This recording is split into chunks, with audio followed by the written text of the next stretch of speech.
Connaître Dieu 1. La Bible. La Bible est la parole de Dieu. Une parole qui donne la vie. Pour bien comprendre la Bible, imaginons l'Ancien Testament comme une grande image. Et le Nouveau Testament, comme les sous-titres attachés à cette image. Le Nouveau est caché dans l'Ancien. Et l'Ancien est révélé par le Nouveau. Autrement dit, il ne peut pas y avoir de Nouveau Testament sans l'Ancien. Et il ne peut pas y avoir d'Ancien Testament sans le Nouveau. Nous ne pouvons connaître Dieu que par sa parole, la Bible. Et nous devons le connaître uniquement à travers elle. La Bible est le livre de Dieu. Elle contient sa propre révélation. C'est le seul livre inspiré par le Saint-Esprit. Et il porte l'autorité divine. La Bible nous enseigne clairement et de manière suffisante le chemin du salut. C'est pourquoi elle est absolument nécessaire pour le peuple de Dieu. La Bible est la parole de Dieu. Ce qui est écrit dans la Bible, ce n'est pas le fruit de l'imagination des auteurs, ni le résultat de leurs recherches. La Bible a été écrite sur environ 1600 ans, par une quarantaine d'auteurs différents, tous inspirés par le Saint-Esprit. Dieu lui-même, l'auteur véritable. Comme il est écrit, toute écriture est inspirée de Dieu, et utile pour enseigner, pour convaincre, pour corriger, pour instruire dans la justice. Oui. Les 39 livres de l'Ancien Testament et les 27 du Nouveau ont tous été écrits sous l'inspiration de l'Esprit de Dieu. Ils sont la parole de Dieu. La Bible parle de Jésus-Christ. Le personnage central de la Bible, ce n'est pas Abraham, ni Moïse, ni David, ni Pierre, ni Paul. C'est Jésus-Christ, le Fils de Dieu. L'Ancien Testament annonce la venue du Sauveur. Et le Nouveau Testament témoigne de ce Sauveur qui est venu et qui reviendra. Il est écrit.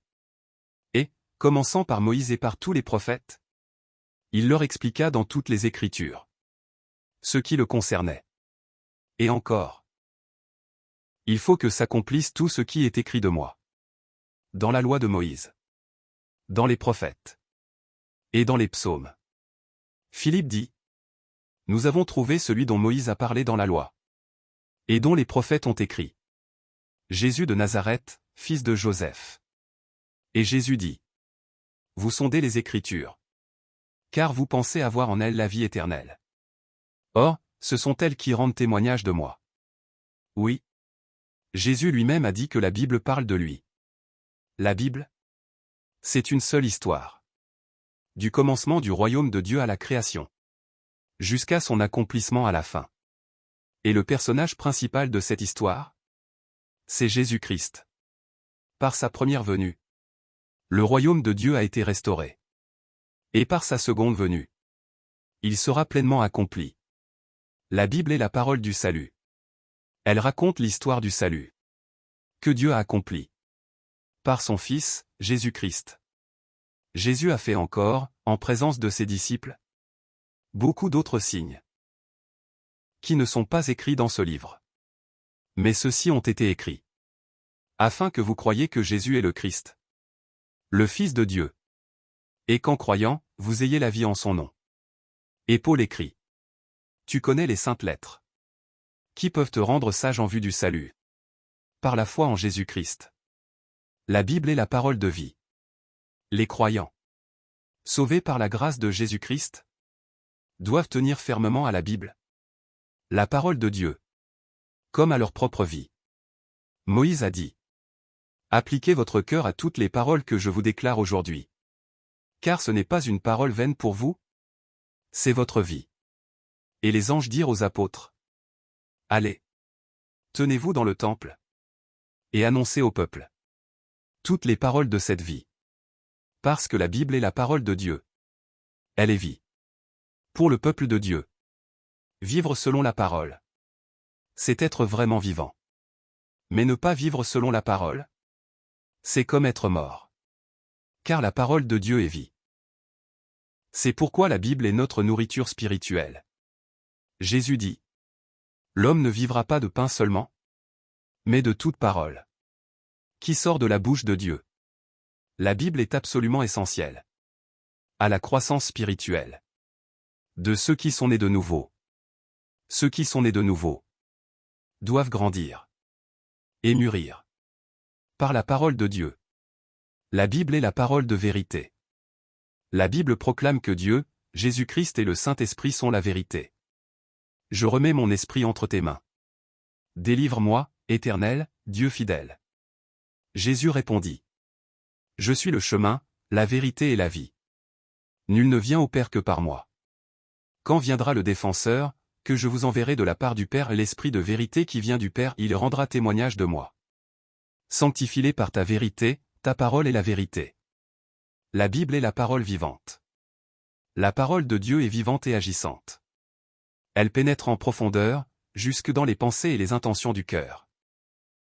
Car la parole de Dieu est vivante et efficace, plus tranchante qu'aucune épée à double tranchant, elle pénètre jusqu'à partager âme et esprit, jointure et moelle, elle juge les sentiments et les pensées du cœur.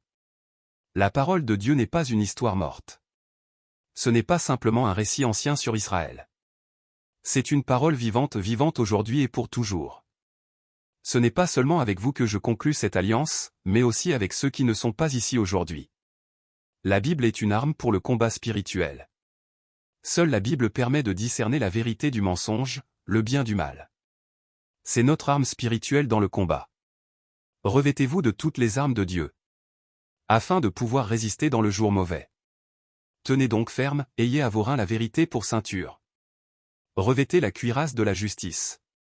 Prenez le casque du salut et l'épée de l'esprit, qui est la parole de Dieu.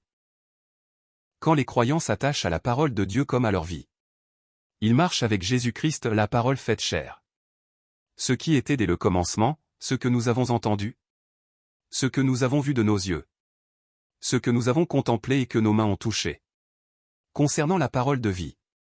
Quand tu t'accroches à la parole de Dieu comme si ta vie en dépendait.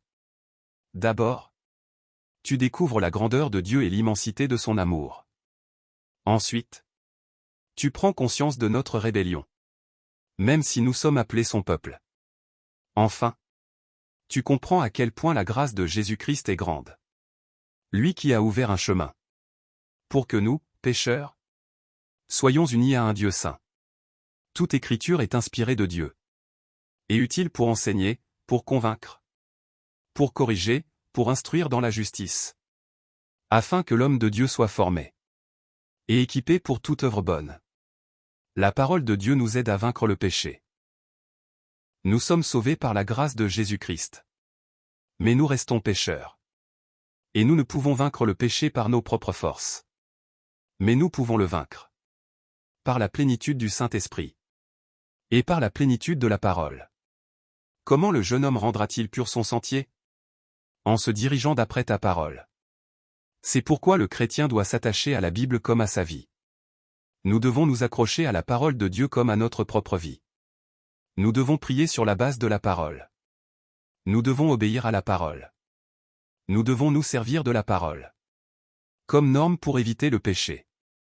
Et maintenant, par la parole, nous avançons dans la foi.